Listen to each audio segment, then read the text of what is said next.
slick coming from the bottom of the ocean. The pilot was also the commander of the Avocet. He went back, sent the Avocet out that evening, and it hovered in the area until daybreak the next day. And shortly thereafter, the crew of the Avocet saw debris floating on the water, which they proceeded to retrieve. There wasn't much. Some small pieces of soundproofing, paper, navigator's papers, a navigator's drift tray, the radio operator's jacket with a Pan Am insignia on it and his name on it, a pair of trousers from the assistant engineer with a bent tie clasp in the pocket, and a small strut fairing. So there wasn't much to find. All those things were put in a small bag, put aboard a ship, and went back to Bureau of Commerce for examination. And we don't know what happened to the artifacts after that, but it did show that things in the aft were burned, exposed to gasoline and burned, and things forward perhaps most likely were not. So this was a very sad day for Pan Am. Edwin Musick was their chief pilot. He was their most famous pilot. He had won more awards and set more records than anyone else, including having won the Harmon Trophy, which was awarded to the world's most famous aviator. The crew was highly qualified. They all had logged many hours in trans-Pacific, mostly trans-Pacific operations. They were all in good physical condition, and it was extremely qualified crew. So it was technology that overtook them. For Pan Am, they mourned. At first they thought they would find it. They put out notice to use all efforts to recover bodies or wreckage, and even thought of bringing another ship. There wasn't time. They thought of maybe grappling for the wreck, but it was thought to be about 6,000 feet down. Actually, it's almost 10,000 feet down. There were no cables long enough to reach the wreck. So after a while, they actually the Avocet on the next day abandoned the search, and it's just now that history's cold case can be opened with our modern technology that can go that deep. There was a memorial for the crew in San Francisco on January 24th, and a very sad memorial, and afterward all the wreaths and the florals were spread on the waters beneath the Golden Gate Bridge. At the time, Pan Am put out a notice that all employees out in the area have 5 minutes of silence. It's something they didn't want to broadcast to everybody, but just to the colleagues and the men, the employees who knew Musick and his crew. So that's a brief summary. We welcome any questions that you all might have out there. That's what keeps us awake here in the control van. We're sitting in the dark, looking at all fantastic screens with all the images, but I'd love to have your input.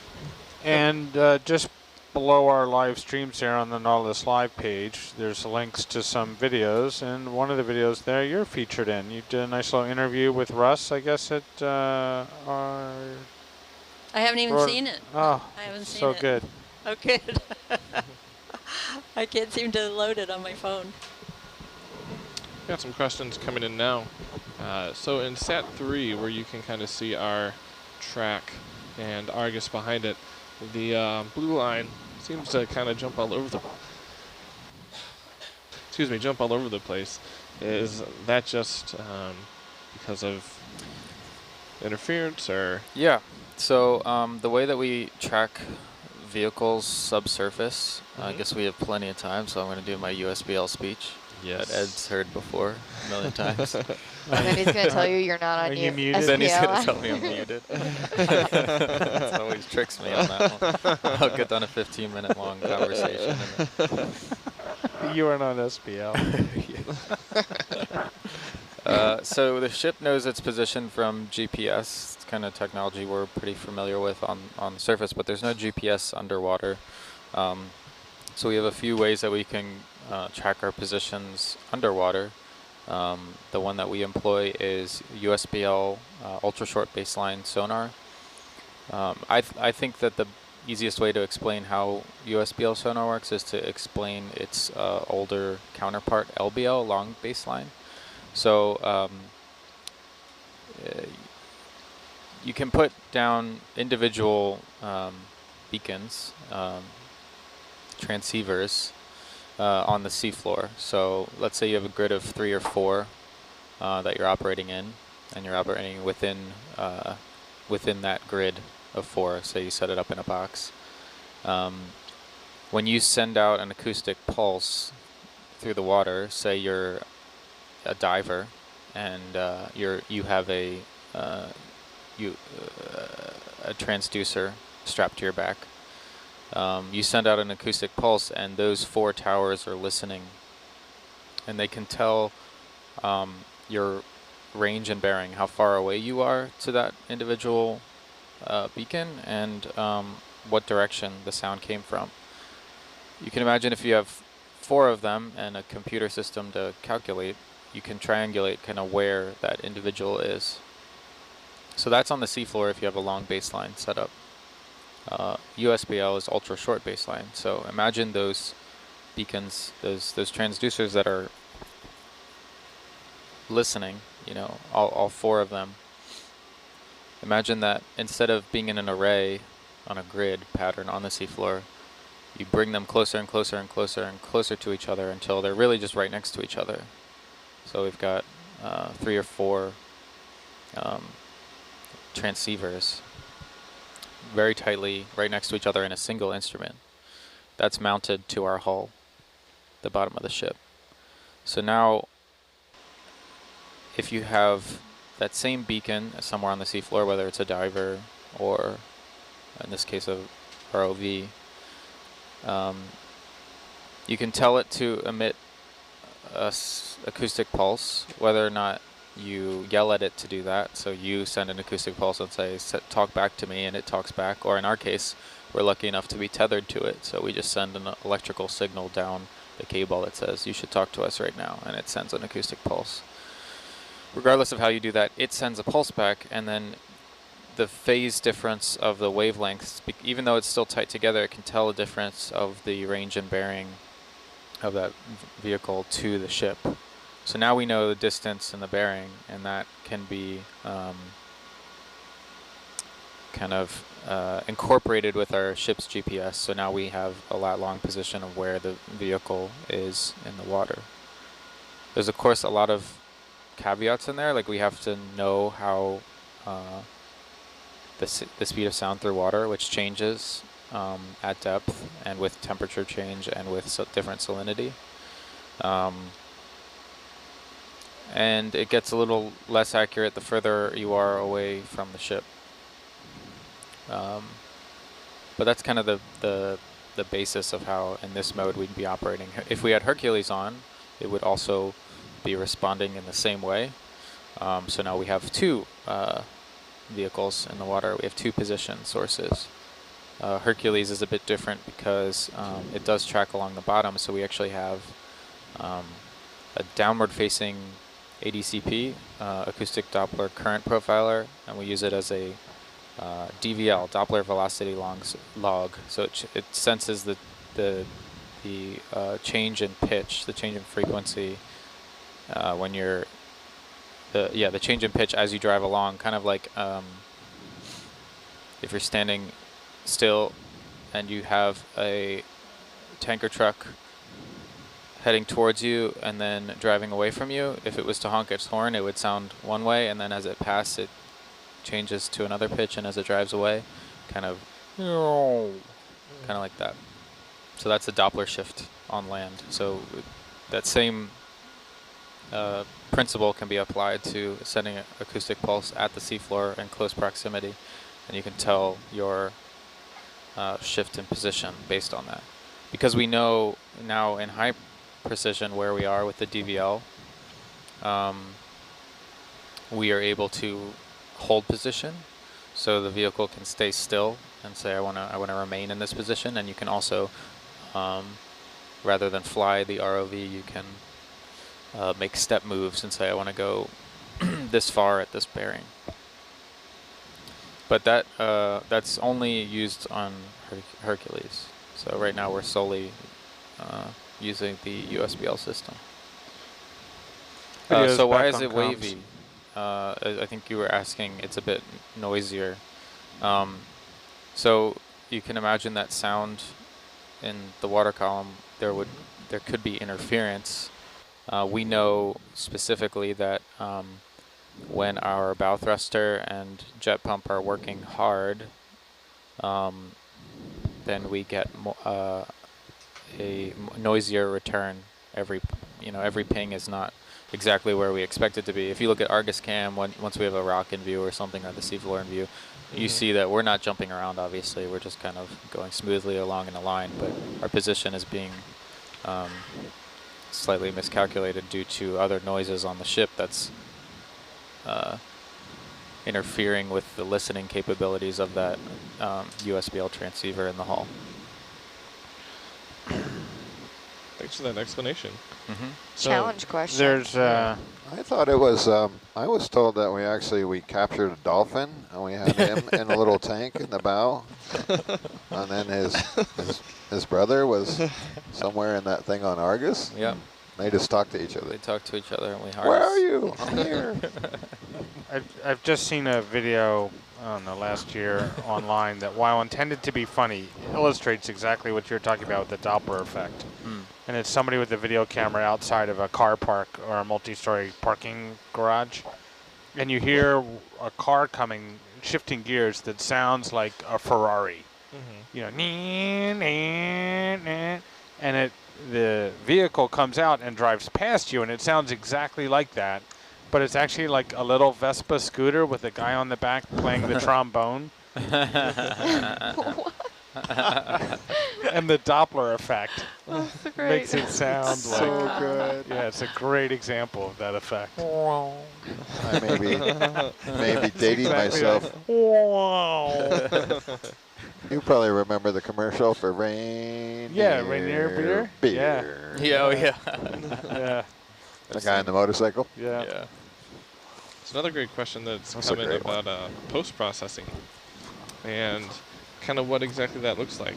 So we're using an Edutech sonar. Does Edutech kind of have its own software to post-process and kind of help? It has it's this acquisition software. I believe that SonarWiz is a separate entity that you can ingest side scan sonar from different manufacturers of, so Edutech or what have you. Could be wrong about that. It may be solely for Edutech, but I don't think that's true.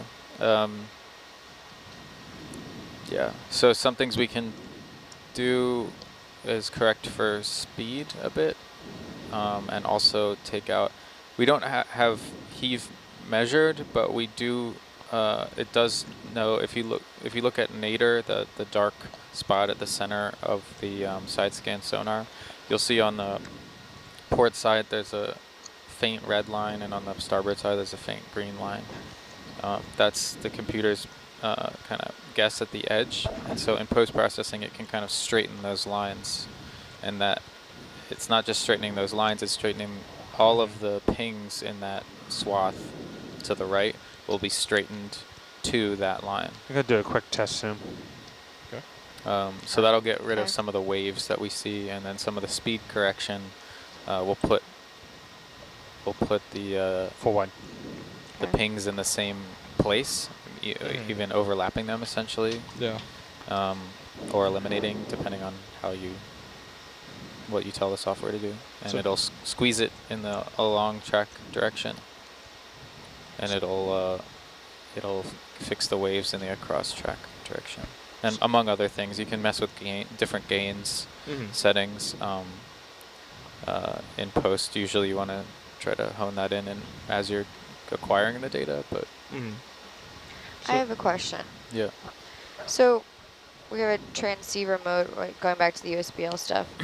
Yep. You have Herc and Argus in transceiver mode. That's through the fiber, and then it brings it back acoustically. Responder mode, I think Responder is what mode. it's called. But yeah, basically the beacon on the vehicle can either be listening. Right, but so say worst case scenario, tether is severed. We still have a battery on the beacon. Battery on the beacon.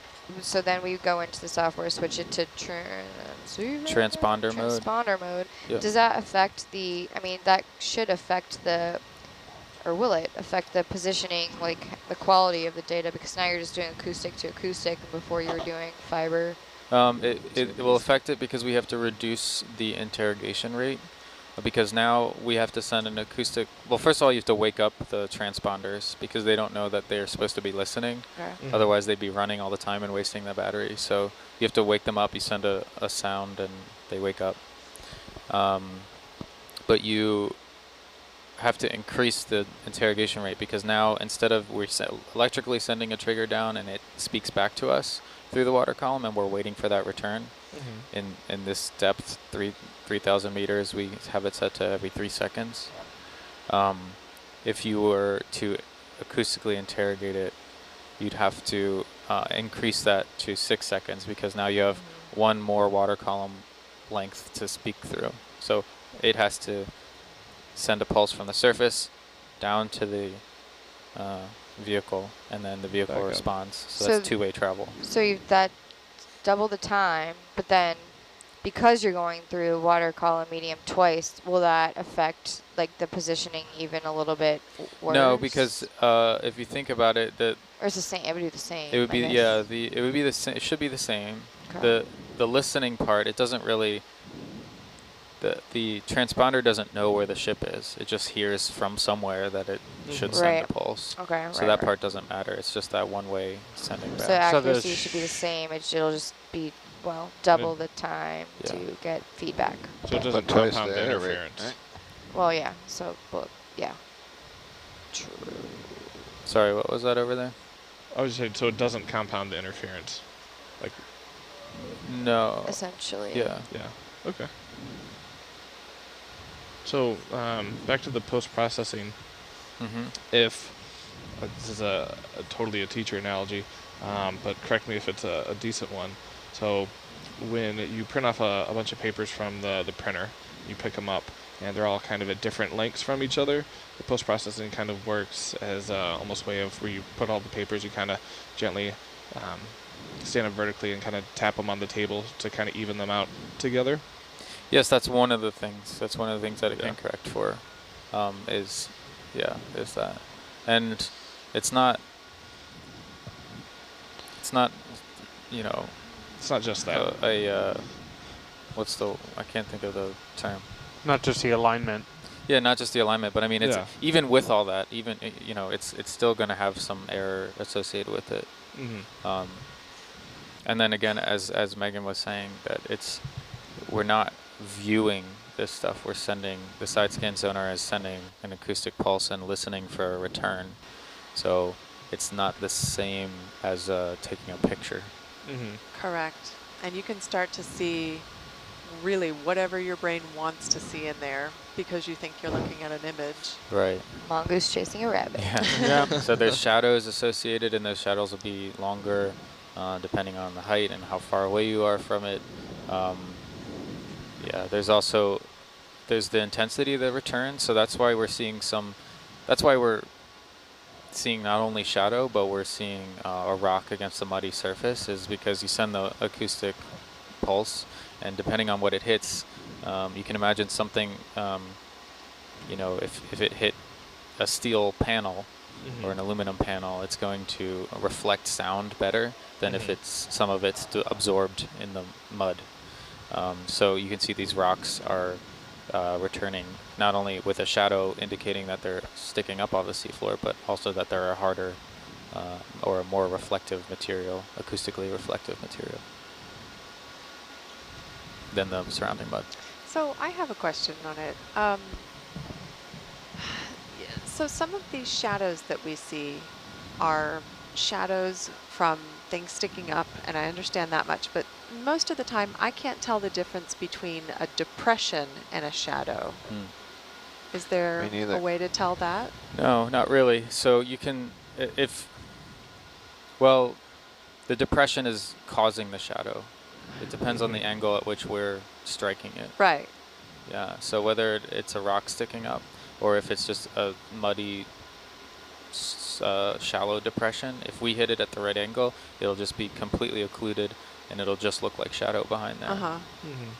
So, and I see on our screens, sound velocity is 1500, so we're just getting a generic, like, average. It's not, obviously we don't have an instrument on Argus to tell. That's correct. And when the less water you have to go through, the less that matters. Do you think if we had the actual sound velocity, the data would be like?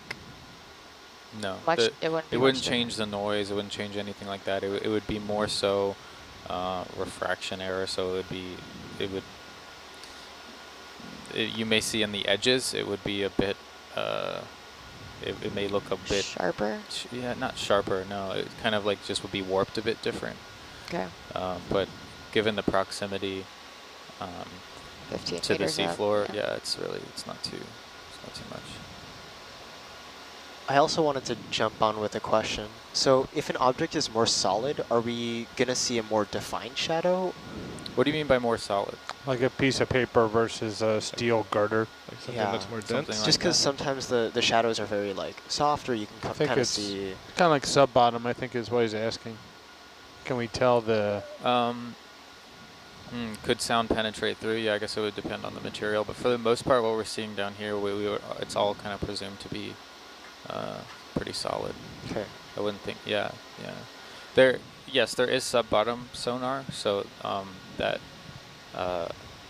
depending on the frequency that you're interrogating, these are high frequencies that we're using with the EdgeTech side scan, but certain lower frequencies can actually get returns not only at the seafloor, but layers beneath it as well. And we can do that from the ship.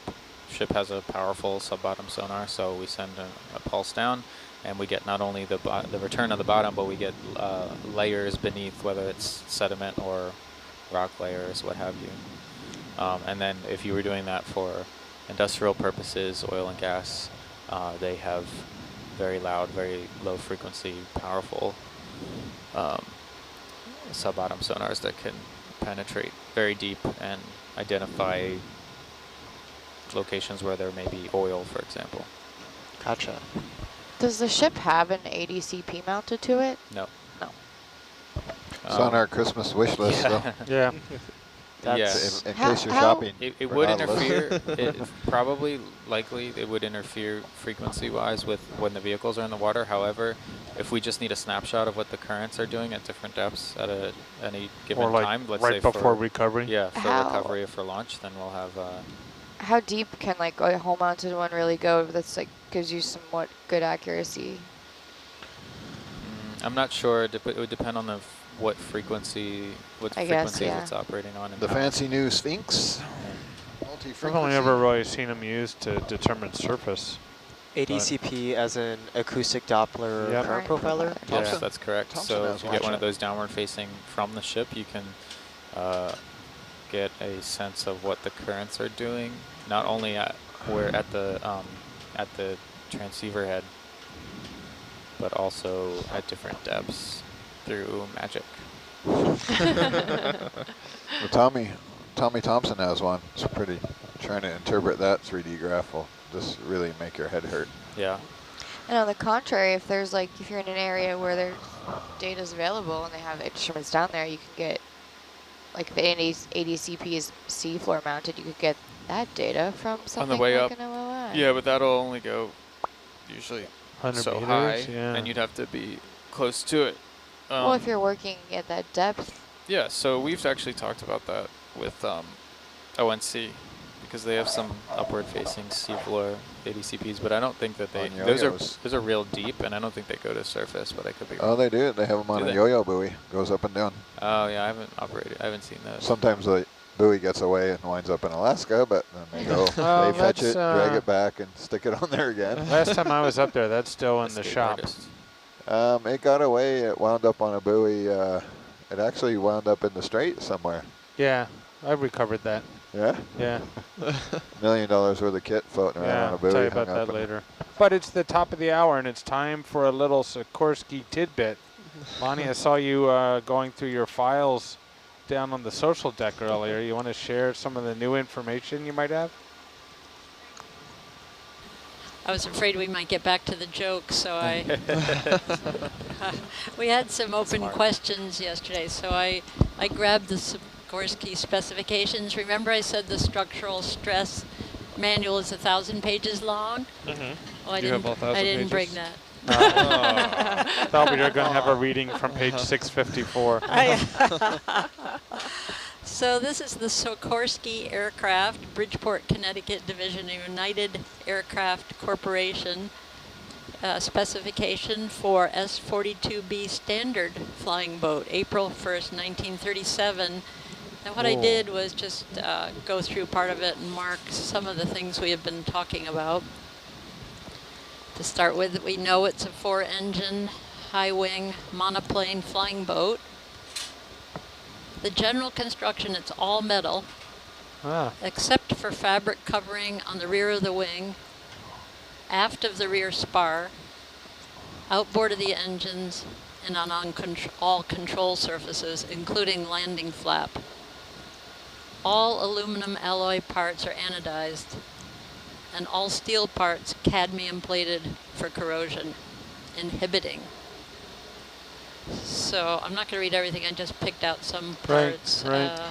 All surfaces are covered with the latest protective paints and finished according to Sikorsky standard, and shall include any special signs, lettering, insignia, or stripes desired by the customer.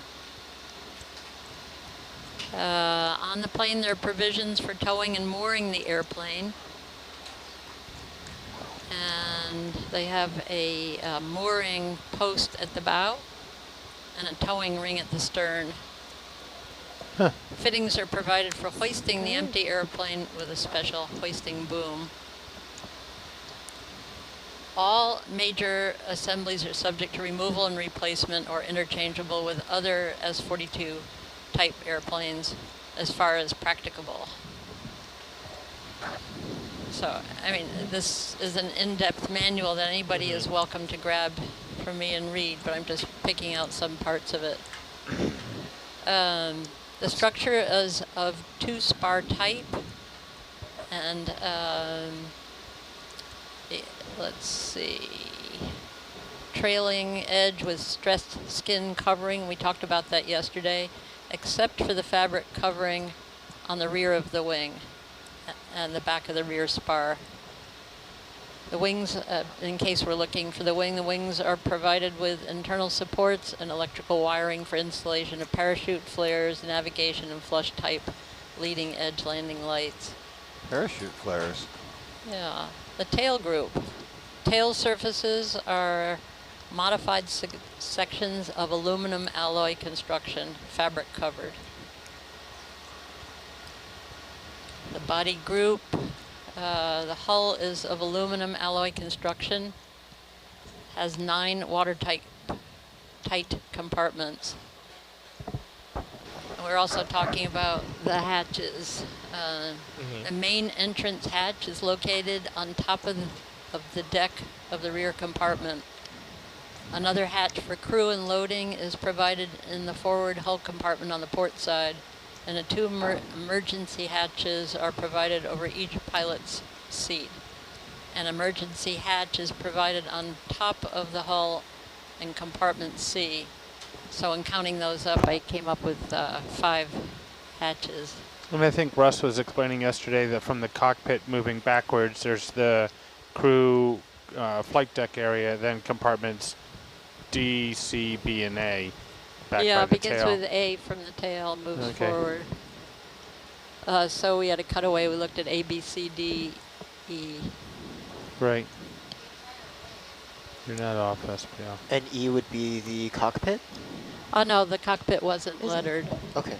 The entire wing was the fuel was like the main fuel tank, right? And then That's there's correct. belly and there's a belly tank, Hull tank. a hull tanks. tank underneath. And hull tanks were in D. How many gallons could the wing hold?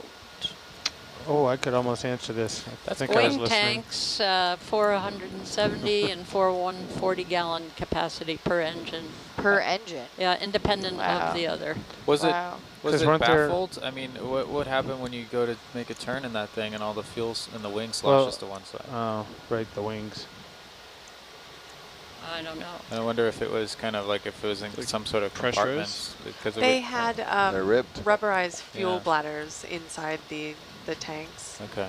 And so if you had a tank for each engine, then you must have had 4 different tanks that were very close together. So 2 on one side, 2 on the other side. Mm-hmm. And I've seen these on a B-17 before, which is a comparable sort of aircraft. And those rubber bladders are, they're not very, very big.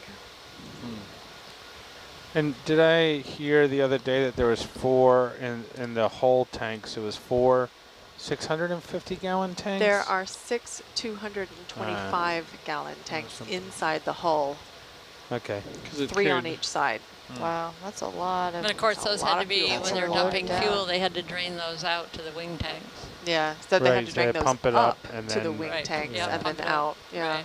So the whole, or the, I guess, what would you call it? The point for leaking the fuel would be on the wings? Yes. Okay. That's why it looked as though we're streaming smoke, but it Right. was streaming fuel. Mm-hmm. After Okay. the Hindenburg, there had been several aircraft fires caused by the fuel, and they were required after that to cap the dump valve, but because the Sikorsky 42B was still kind of an experimental aircraft, it got through that ruling and didn't have the dump valves capped. I'm surprised that they published the manual without shifting the date one way on either side, so it wasn't published on April 1st. Yeah. And I only noted that because that's my anniversary. Oh, yes, I remember that too. I said, "Are you sure you're married?"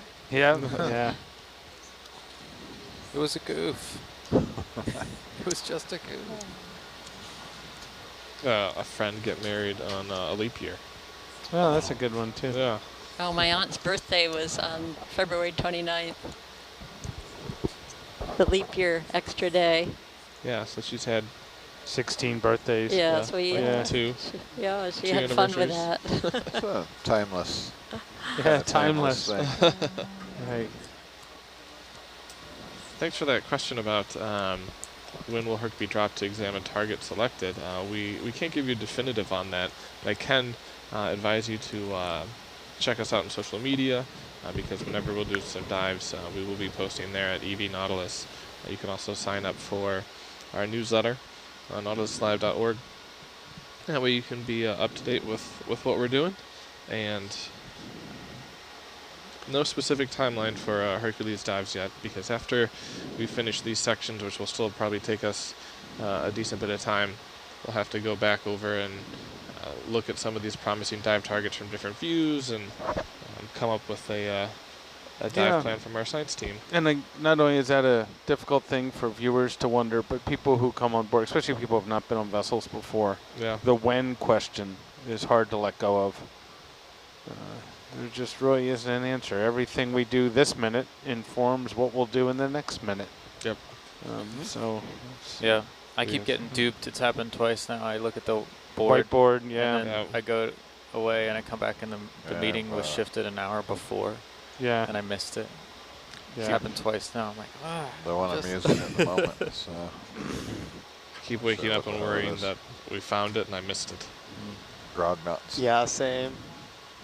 I've gotten to like just messaging Rebecca Whipler, data logger in the shift right before me, just to be like, did you find it? Did anything happen?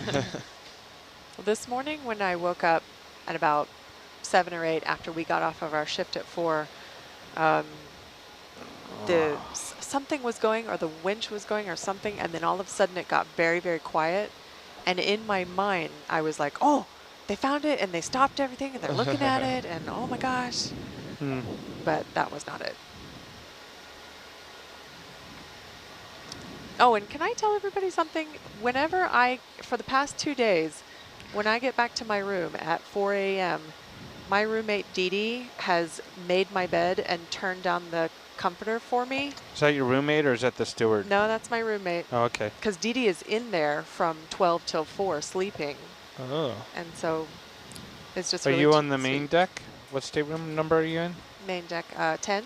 Yeah, that might be our steward. Well, if it's a steward, that's great. If it's Dee Dee, it's great. But I can't. Give Dee Dee the I can't credit. imagine that somebody goes in there while Dee Dee is sleeping. And Wait, is does she my above bed. or below? She's above. Huh? Yeah.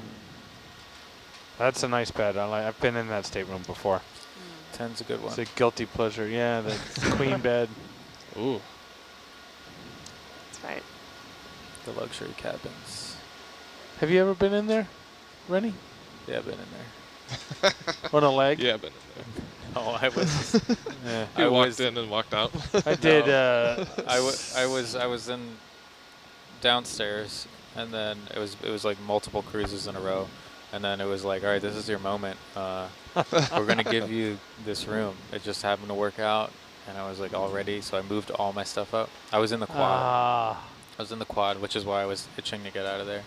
And then I went up, unpacked my stuff. I had 2 great nights in that room. And then they were like, yeah, actually, the changed a bit. Something about, there was a misunderstanding about who was going to be aboard. Who was going to be on, and the rooms with male-female rooms, et cetera. Right. So they're like, yeah, you're going back down. Oh, no. So now I have the room that I'm happy with down there. Because I know if I get one of those rooms upstairs, I'll get kicked out. But I'll never be kicked out of mine. And I hate moving staterooms too, in between legs, or even during legs. No, I'd rather not. Yeah, that was the very first stateroom I ever had on Nautilus was 10. It's a good one. Yeah. I like mine now because it's mine. Yeah, same. We've got our dedicated rooms down there. I'm happy I've finally found a sheet that stays on my mattress throughout the night. Doesn't attack me at 3 a.m. Yeah. I splurged and brought my own. Really? Yeah. Ooh. But they live there's stuff of mine that stays here when I'm not here. Yeah. So. Some ships you just gotta do that on. This ship actually has nice linens, but some of them they give you like a paper. I normally travel with like a light sleeping bag and a pillowcase. Yeah, that's the way to do it. Yeah. This ship's linens are actually really nice, though. They are nice. The pillows are nice too. They're not like a saltine cracker. I don't in see a those rag. are my jam. I don't love like thick pillows. I wake up with a neck thing, so I actually don't even use my pillow because I get neck cramped. Well, it depends on how you sleep. If you're side sleeper, tummy sleeper. I'm on my stomach. Yeah, I'm all over the place. Yeah. I run warm though, so I keep my stateroom at like 61. 61? We would not get along. That is too cold. I don't think it ever reaches that in these temperatures. No. It's just nice to look at the number. Longingly. At home, we have the window open no matter. Yeah. Well, the only time the window's closed is when the AC is on, but it could be snowing outside and the window's open and the fan's on. So. But Willamette Valley is pretty mild. It is pretty mild. Except in the summer. It get warm. Are you guys getting the August smoke up your way now? I haven't been home in August in years. In Seattle for sure. It was pretty bad last year. I was home last year in August, and I'm like, oh my gosh, this is miserable. Well, you know, we did. I had a holiday last year. We went up to Banff in Alberta. Oh, yeah. Banff and Jasper, and it was smoked out. Yeah. Yeah. But it was fun. I mean, pretty what we could see, but yeah. They do a lot of controlled burns in my area. And I put my daughters down for a nap and then went outside, and it just was just ash falling from the sky. Yeah. I'm like, oh. You ever been through a volcanic eruption? No. That's day turns to night.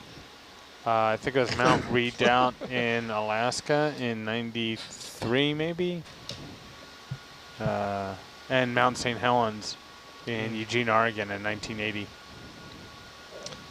A lot of Before ash. my time. I feel like there's very few scenarios you haven't been through. Yeah. Well, that's just because I'm 112. Yeah, well, you look great. The moisturizer routine's really working out. Keep it up. It's all the Botox. You're 63, are you, Ed? 1963? Yep. Blazing the way right ahead of you. That's right. We talked about that the other night. Yeah.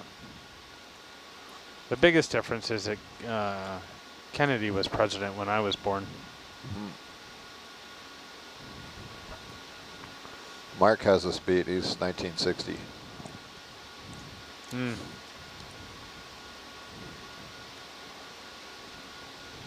Peyton, you're pretty It's close a to little that, bit right? of a bump in front Oh, of you've worked with Steve then, right? Oh, just a little Yeah. bit short. Buckler? Yeah. Oh, yeah. Yeah. He's got great stories to tell me. You know, he was flying the ROVs on Noah's Ark. Pretty much, yeah. He has great stories about that. I keep asking why he didn't kill those mosquitoes. Hey, do you remember when? They had 2 Argus. Yes, and I 2 do. Hercules. I do remember. Do you remember when they Yes, introduced popcorn at the World's Oh Fair? my gosh. The line. That The really line was changed- amazing. Changed the whole world. Yeah. I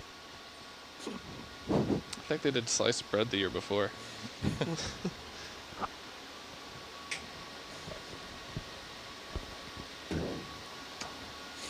Although, you know, there's some truth to that.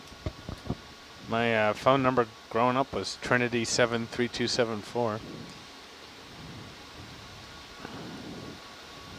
I like they do these little videos now kids react to, and it's like old technology, and they give them like a rotary phone. Yeah. And like, how did you text on this thing? It's like, text. There's one in the house, and it was in the kitchen where everybody heard your side of the conversation. My kids like to go thrift store shopping with us once in a while. They spotted this yellow rotary phone. Yeah.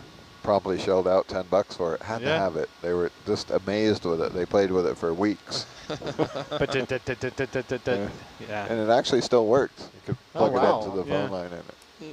So they called everybody on that. Yeah. Yeah. Call Guess what grandma. I'm calling you from. They thought it was so cool that they could call me on my mobile phone using a rotary dial phone. Our daughter was like 10 or something, and my mom got a new car, and I guess our daughter hops in and asks her, Nana, how do you make the window go up?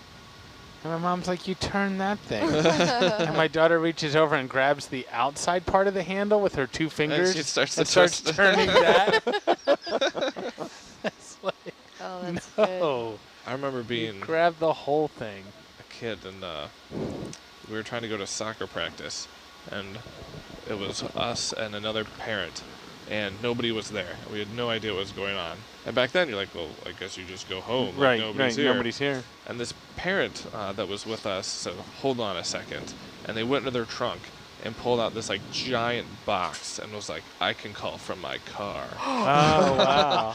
And then it totally didn't work. Oh, right. But he was so proud and wanted to show it off. And I just remember saying, like, what is that? Why do you bring a huge electronic like brick with you? I worked at a company in the late 80s doing, we were producing shows for ESPN, and ESPN required that we got a fax machine. And that was just like the futuristic. Yeah. But then again, it came out on a scroll. Like you were going to hand it to the town crier. Hear ye, hear ye. My dad was a teacher. Scene 1. He would print out his grades, and I remember he would always do it at night. And you'd always want to like shut your door and make sure, because it was just the loud screeching printer for hours and hours. I remember incandescent light bulbs.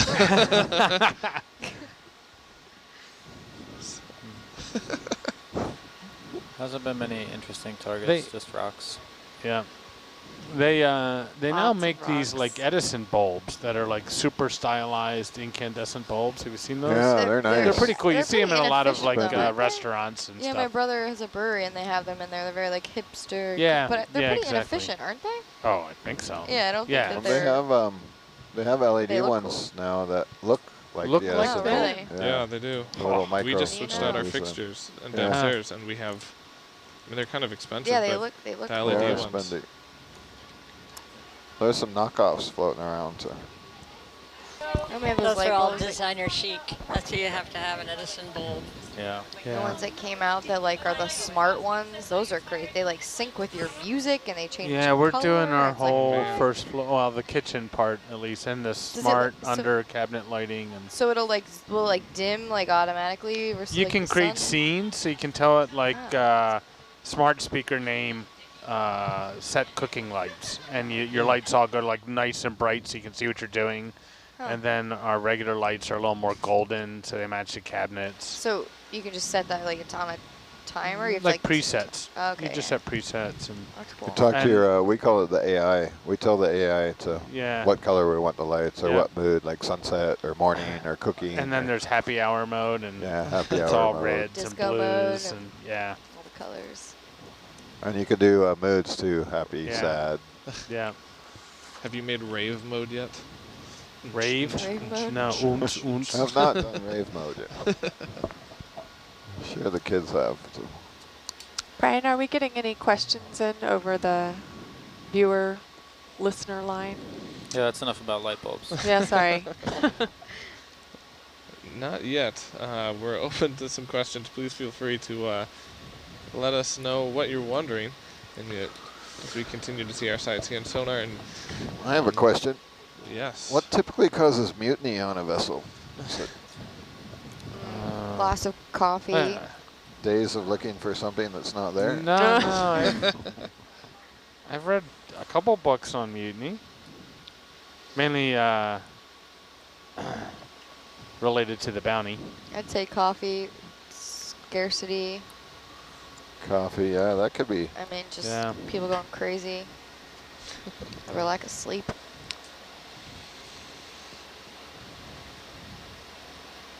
Well, here's one for you, Dr. Megan. Oh, here we go.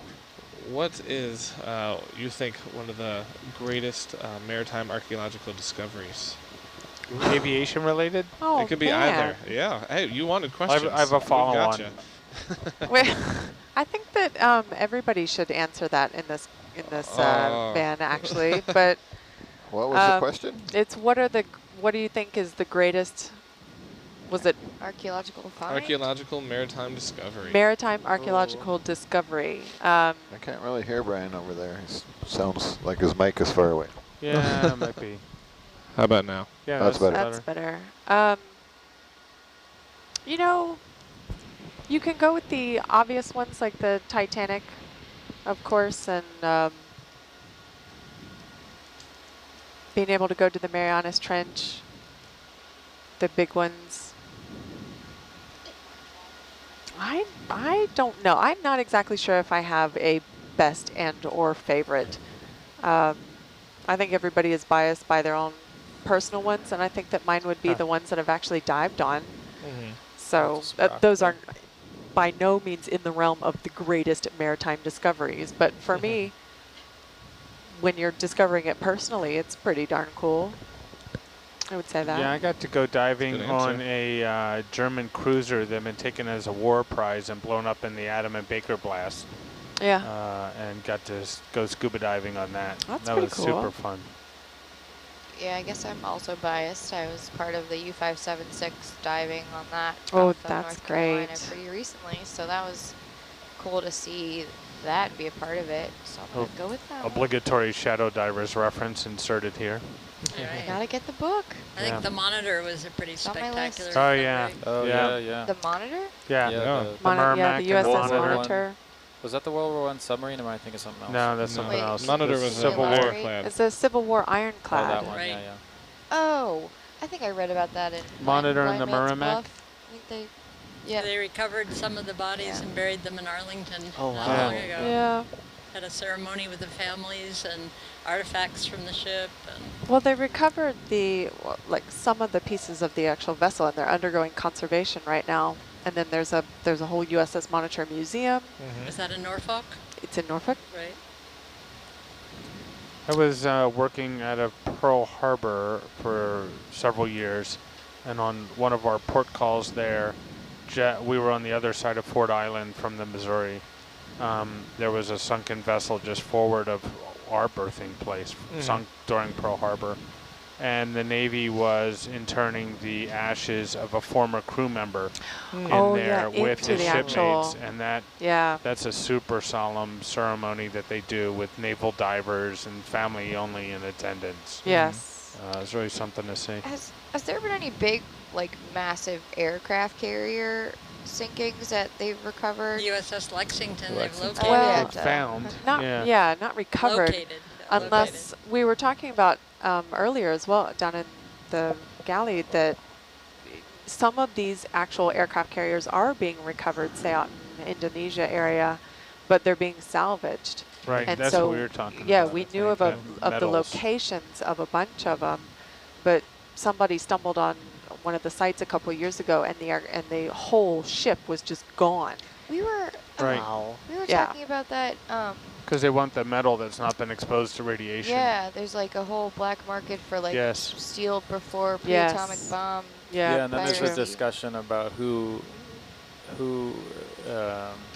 is charged with protecting that. You know, if it's off the coast of a country versus the country whose ship it is, and you know, and what kind of resource It's likely also a grave, so. Right. Well, they definitely were graves. Right, but then the metal is worth X amount for being enough to get a whole salvage team out there because that's an expensive operation. But well, and they've done at least a couple of them, if not more.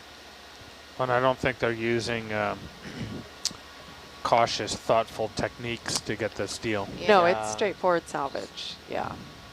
So, Summer, you mentioned this, but do you know why pre-radiation steel is so valuable? I think it's for medical devices. Yeah, it doesn't I think have I've heard a that it signature has, already. Yeah. Yes, what Ed said. Interesting. But I don't know how that would make a huge difference. I mean, I guess if they're going to insert it in your body. Or if you're trying to measure radiation through a person or something. Oh, Yeah, right. You want a plate that doesn't have, you want a machine that's not putting out radiation itself. Yeah, true. Summer, didn't your dad own a salvage yard? What Yeah, kind he of has things were you? He has a tiny little company. He has a salvage company presently called Resolve Marine Group, and they do all kinds of projects, but the bread and butter of it really is emergency response and vessel removal stuff, you know, Costa Concordia size stuff. They bid on that job. They didn't get it, but they were part of it. They towed the ship afterwards, but yeah, big stuff like that. But they'll do anything, you know, artificial reef prep. Like they sunk a few ships off, big ones off for divers off Florida, like the Spiegel Grove is one in the Keys, and then the Oriskany was a 900-foot aircraft carrier. That's the one sunk that off John Pensacola. McCain was stationed on. Yep. It's got so my dad, the escalator on there. I'm going to go ahead and mark that just because it's out in the middle of nowhere. That thing? We got it. Or so off to port. Yeah. 110. Yeah. That's a pretty deep dive though. Like the top of the carriers is like 100 that's where feet. they wanted it, and so it's not. Yeah, it's not for your average diver. You got to go, and it's like 25 miles out on a boat. But 45. 45. A recreational diver diving to 100 foot on air has, I think, 6 minutes of bottom time. yeah, it's not much. It's for more tech. I mean, so there's a big bidding war because obviously a wreck that size to be off is going to attract a lot of divers and it's tourism, and so there's a bidding war, and Pensacola ended up winning it, and it's obviously a huge Navy base in Pensacola, so it's pretty fitting. But that's, you know, they wanted it out there too deep. and Too deep. it's too deep, and it's a long ride, but people go, and apparently it's loaded with fish now, and then it's pretty cool. And my dad actually 110 port did get a porthole off of there and gave it to John McCain before he died. 2 shadows with highlighted areas in plain area. Is this okay for me to say? Yes. Thank you. What'd you name that one? Peyton said 2 shadows in highlighted area. Peyton needs to work on his imagination. Just kidding. We call him Bob.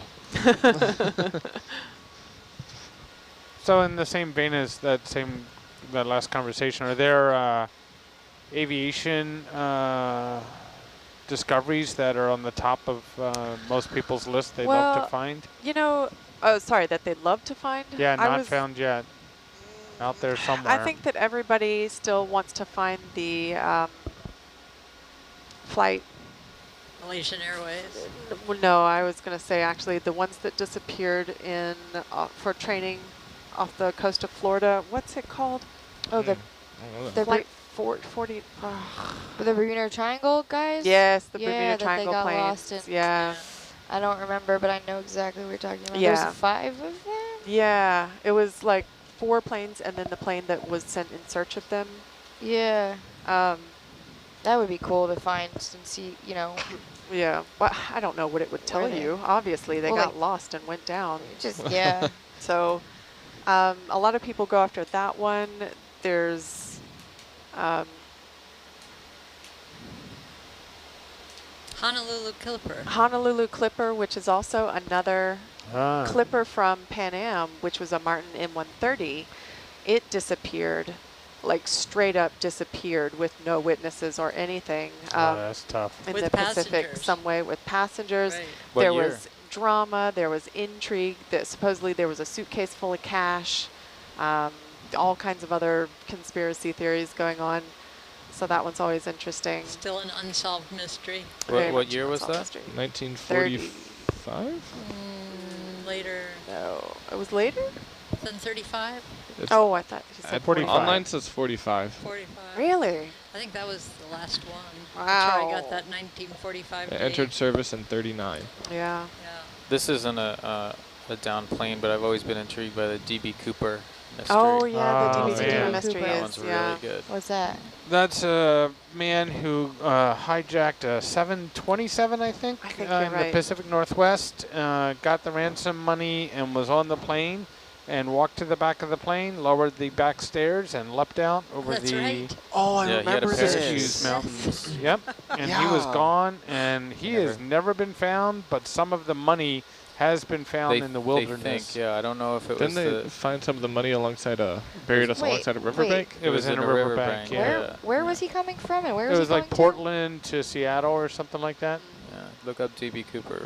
In 1972 or so. viewers. Is that right? 72, 74? I'll tell you in a second. You can read. That's kind You of can loco. spend the rest of the year reading about DB Cooper. Yeah, there's Yeah. tons of shows and specials about that one. Wow. So again, the Clipper was named, those ship, or the 2 plane, bleh. The Simone Take 2. What was Clipper that? and the Honolulu Clipper, you said? Was that, The the Clipper was named after one of the fastest ships or something? Yeah, Is that- Clipper ship. Yeah. So Pan Am named all of their airplanes of this sort of caliber Clippers, and then they had a really tiny one that was called a baby Clipper. But so the Clipper was in reference to the fast sailing ships, but they actually had 4 different type planes that were called Clipper, and the S-42 was one, and then the Martin M130 was a bigger one, and then the Boeing So B314 was the biggest one. Okay. the Honolulu Clipper was the Boeing. So like named for like speed, kind of. The Hawaii the Hawaii Clipper was the one that disappeared, or was it Honolulu, The Honolulu. I think. Honolulu. Because the Clippers did the long hauls over the ocean carrying cargo. Yeah, the Honolulu Clipper accident was on November 3rd, 1945. Took off from Honolulu or headed there? That's a good question.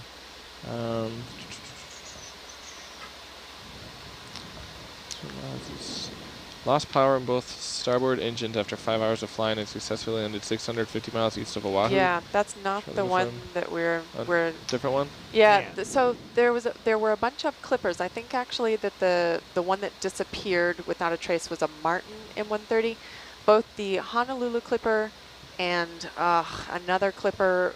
There were 2 Clippers that actually made successful landings and were being towed, but unfortunately they couldn't sustain that. And actually the Honolulu Clipper was one of these examples where they got all the passengers off. They got them onto either a Coast Guard or Navy vessel. I can't remember which one, but then they actually shot the aircraft to pieces because it was at that point a navigation impediment. They were sort of halfway between Hawaii and the States, and they had to shoot it to sink it. And so that actually is something that I know personally a group would like